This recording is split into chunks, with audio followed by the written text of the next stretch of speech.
Alright, we are back here at Lantern Insights, going to be going over videos for a league I played this weekend throughout the week. Look forward to sharing those, kind of my thoughts on them. If you want to know more about the deck list that I'm playing, there should be a card here. And we open up a not a good 7, Saga being our only land, and then here we open up a medium 6. I think it's pretty good. We have Lantern and the Lock plus double hand disruption. We'll get rid of the cookbook here and hope to find a second land. Yes, these one-landers, it can be tricky, but I think it's correct to keep them. And so we lead on Lantern, just the best rock, and if there isn't a land under the Shredder, we want to play a Shredder to find it. And we see Eldritch Evolution on top, which either means it's like Neobrand or Yawgmoth. Definitely thinking Yawgmoth here. And a basic swamp, and they play birds. Yeah, looking like Yawgmoth. Typically, Yawgmoth isn't a great matchup for us. We have some sideboard cards to kind of help make it a bit better, specifically the Cursed Totems.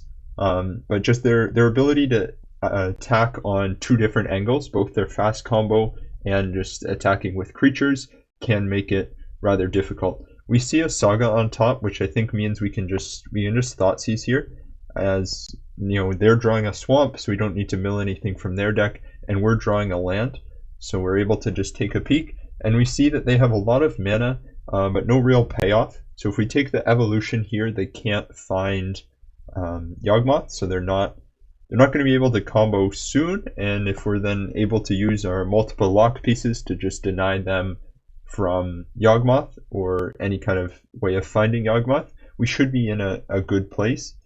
So we do that. They still can get pretty aggressive with their creatures as they start attacking. So we will either need to find bridge or make big constructs soon. And so they're just going to run out both of their Wall of Roots and a Young Wolf, kind of getting a lot of mana on the battlefield. But again, we have, it's only 1 power attacking, which is nice, not a super fast clock. And so we're going to run out Saga and then just play double Shredder here. They don't have anything we can take with Duress, and we are going to want to control our own draws to get that third land and bridge. Peatland from them means we'll have to be a bit more careful about what we let them draw. They're just playing Strangleroot and swinging for 3 here. I think obviously their clock speeds up a bit next turn, but not by enough that impacts us significantly. So we're going to mill, just digging for that third land. Needle could be good, but I think we can either get it or Grafdigger's Cage with the search trigger off Saga. So I think finding that third land is more important. So here, they're just going to flash in an Endurance. Again, they're hitting us for 6 a turn, which isn't terrible. And we do see Cord on top. Obviously, Grafdigger's Cage main deck is going to be our best answer with Saga. We elect not to make a token here, as we don't want the Undying guys coming back. We could block Endurance, but I think we're good just making a construct next. Like, we don't want to risk anything. It's probably maybe a bit cautious to do that, but I don't think it makes a huge difference. And so they play out the Hierarch, which will be important to note. If we get bridge, the Birds of Paradise can attack through it with Hierarch. So we'll just have to find an answer to birds, which we have plenty of. Let me pop the graveyard out here. And so we get a Grafdigger's Cage here, which is going to shut down most of their shenanigans. And at this point, we're kind of in a stalemate, as they're able to attack us with Ignoble, like with pumping the birds, and we are not really able to attack them. So from here, we're just kind of going to draw until we get to bridge and then sit behind it. I'll kind of go quickly through here. For the rest of this game is kind of, we draw the Prismatic Ending, get the third land, so we just run out our hand, take their last Chord of Calling, and then it's just about keeping them off payoff. So at this point, it's kind of recognizing what's important here. So basically, all their creatures we can let them get. We have a couple 7/7s to hold down the fort. Grist, obviously, we can't let them get, as its ultimate can kill us. And we see a bridge on top, and from here it's just, again, just mill them out. Obviously they're free to play it out. They don't really have any outs. Usually Lantern plus 2 Shredders is a pretty solid lock. In this case, Lantern plus 2 Shredders plus Grafdigger's Cage is a very solid lock. Chord of Calling there, you'll notice, still shuffled, so it is important to note they can sometimes get a free shuffle with Chord of Calling, as it will let them search but then not put a creature into play because of Cage. So just something to note. And then from here, yeah, I don't think too much left to go over for this game. As we approach sideboarding for games 2 and 3, we're going to bring in the extra Pithing Needle, multiple Cursed Totems. Hushbringer is very good against them. I don't actually think it comes up in the next game, but definitely could. You'll notice here, I would say when you're playing against Lantern, if time is a concern, definitely play it out. Nothing wrong with using the clock. I think we've demonstrated here that we are going to kill them pretty quickly. I don't think it's up to you. You know, if you want to waste a couple minutes, I'm fine to play it out. I'm more than happy to use my time on the clock, and at this point you really want to kind of stop them from drawing anything that draws cards, and then you just yield through your turn once you play the one thing you draw, and then yield until end step of their turn, which allows you to mill them 4 at their end step kind of every turn, and then you can just leave them with something that doesn't matter. Of course, here with Pithing Needle we name You Are Already Dead. I think this is the perfect card to name in any sort of situation where the game is totally locked. Some other ones that people like are cards like Abandon Hope. Those are kind of the two main ones. Invoke Despair is a cool one. But you Are Already Dead being a card that got printed is great. And we do, sorry, I skipped over it, but we draw Surgical. We cast it just to look at their deck, and the only key thing to note, I think, was there were no Agatha's Soul Cauldron, which is good. We won't have to worry about it as much games in the next games, as Cauldron is pretty good, but obviously this list isn't on it. And here, a bit unfortunate, they have 6 cards in deck and we have 5 Mill Rocks, so we're not able to mill them one turn later. But like I said, we still have 17 minutes left, which is basically 2/3 of our clock, and we totally milled them out. Games where they won would likely go much faster, so we're going to have plenty of time here. And we get the victory in game 1. Alright, let's get into sideboarding in game 2. When I'm sideboarding against Yawgmoth, you may notice some interesting choices here, but I think it's a very difficult deck to sideboard for, just because we have so much stuff we want to bring in and so little stuff we want to bring out. I like to cut the Prismatic Endings, as they're not playing the Soul Cauldron, so we don't need a clean answer to that, and there's kind of less early things that we really care about exiling. I take out the Surgical.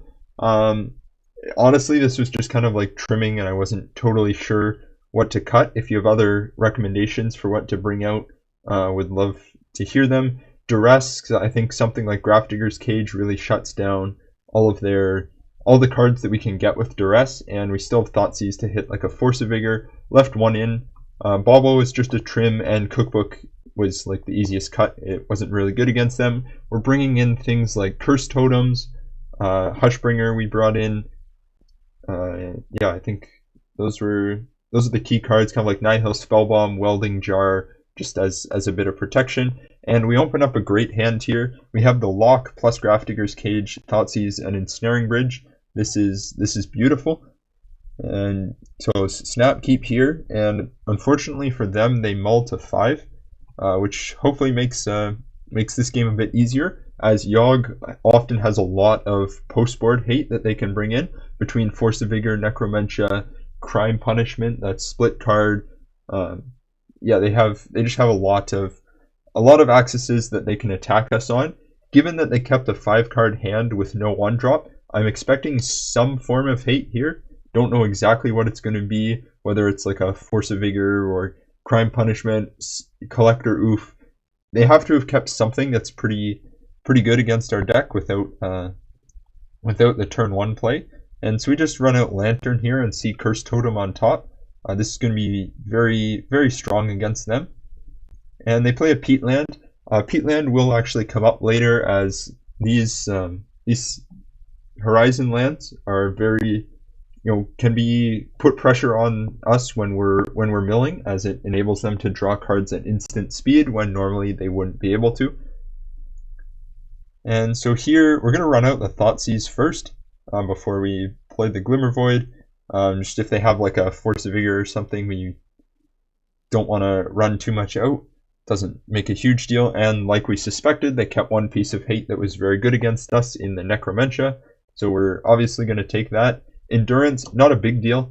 If they get to the point where they're putting their graveyard on the bottom, usually we're in a good enough spot that we'll just mill them again, and we're plenty good on time. So here we're just going to play Shredder to keep the lock. Cutthroat is part of their combo, but they don't have a ton of ways other than Yawgmoth to sacrifice a bunch of their creatures, so we're not too worried about it here. And obviously we can't use Shredder too aggressively with the peatland on the battlefield, so we're looking at some point either kind of forcing them to use it, or it is a card we can realistically needle in this matchup. So it's something to make note of, I guess. And here we're going to run out a Pixis and a Curse Totem. We just want to shut down kind of as much as we can, and with a Saga on top, we can run out the bridge and cage next turn. And this game is pretty close to over from here. They maybe have Force of Vigor and like Boseiju are probably their only answers that aren't creatures, especially with this Grafdigger's Cage out. All their Court of Calling, Eldritch Evolution are going to be shut down. So Curse Totem, really sideboard card, shining here. Importantly, yes, we had the Grafdigger's Cage in hand, but based on how this game has played out, with even if we were getting it off Saga in 2 turns, it would still be in enough time to search here. And they grab a Dryad Arbor with, importantly, bridge. Grafdigger's Cage does shut that down, so we're not too worried here. And then from this point, again, it's just kind of maintaining the lock. They don't have much in hand between their mulligan and their earlier plays. We are going to Thoughtseize here just to force the endurance out of their hand, as we don't want them kind of holding it for later game. Just out of like my time, I'd rather just mill them once than twice. Obviously you can mill them twice, but that's not preferred by any means. And here is kind of a lesson on math against Lantern, where you see we're only able to mill them once with the peatland. We can't remove this yet, so we do elect here to grab a needle on the peatland, and then once we do that, we've totally shut down all of their instant speed draw, so we can just yield through their turn, and we're good with that. We do kind of make a mistake by shuffling a bit too aggressively. We can let them draw Yawgmoth. Obviously, there's so few cards left in their deck that are actually relevant here. Even something like Necromentia is not a problem at this point, because we have everything on the battlefield that we want.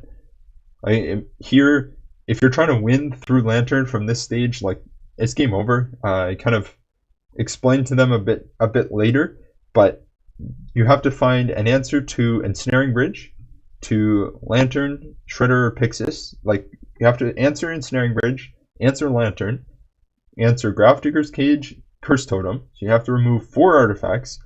You then have to find a Yawgmoth to do your combo, or you have to find a way to answer 2 Construct tokens that are bigger than your entire board, soon to be 4 Construct tokens. They're just completely dead at this point. We have 12 minutes. We were talking a bit about the deck, so that's why you'll see the time tick down. Obviously, they're getting in with the 1/1 bird. I guess you can see here. Message received. Asserting dominance with Birds of Paradise. They're a bit salty here, I guess. But Malta 5s happen. You gotta play through it. Obviously, we drew well, but this deck is able to find pieces very, very effectively. So sometimes it's good running, and sometimes it's just we're able to use our mill pieces to find the good pieces that we like, the good hate that we need.